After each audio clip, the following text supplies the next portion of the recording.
सावन का महीना हिंदू पंचांग का 5वां महीना भगवान शिव को समर्पित है। इस दौरान प्रकृति हरियाली से भर जाती है और कई त्योहार मनाए जाते हैं। पौराणिक कथाओं के अनुसार देवी पार्वती ने शिव को पति रूप में पाने के लिए तपस्या की थी और समुद्र मंथन के दौरान शिव ने विष का पान किया था। और सावन का महीना हिंदू पंचांग के अनुसार वर्ष का 5वां महीना माना जाता है। यह महीना वर्षा ऋतु का होता है, इसलिए इसे पावस ऋतु भी कहा जाता है। इस महीने में प्रकृति भी हरियाली की चादर ओढ़ लेती है, जिससे मन प्रसन्न हो जाता है। सावन में कई बड़े त्योहार भी आते हैं। हरियाली तीज, नाग पंचमी, रक्षाबंधन और कई स्थानों पर इसे अलग अलग नामों से मनाया जाता है।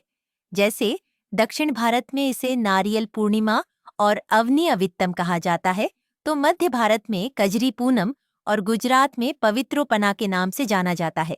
सावन महीना भगवान शिव को विशेष रूप से प्रिय है। इसी वजह से सावन के सोमवार का खास महत्व है।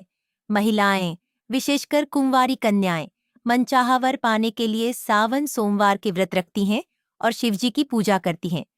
सावन माह की पौराणिक कथा, एक कथा के अनुसार जब सनत कुमारों ने भगवान शंकर से पूछा कि सावन महीना उन्हें क्यों प्रिय है, तो शिवजी ने कहा, जब देवी सती ने अपने पिता दक्ष के यज्ञ में शरीर त्याग दिया था, तब उन्होंने अगले जन्म में भी शिव को ही पति बनाने का संकल्प लिया। अगले जन्म में सती ने पार्वती रूप में हिमाचल और मैना देवी के घर जन्म लिया। पार्वती जी ने युवावस्था में सावन के महीने में कठोर तप कर शिवजी को प्रसन्न किया और उनसे विवाह किया। तभी से यह महीना भगवान शिव के लिए खास हो गया।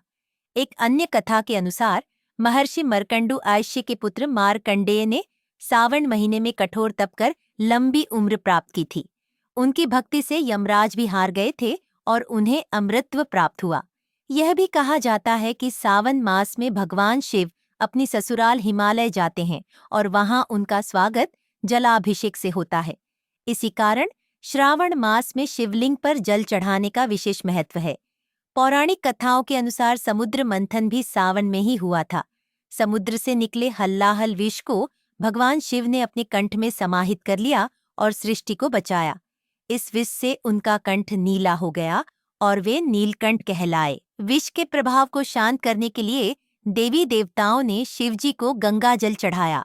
तभी से श्रावण मास में शिवलिंग पर जलाभिषेक का महत्व बढ़ गया।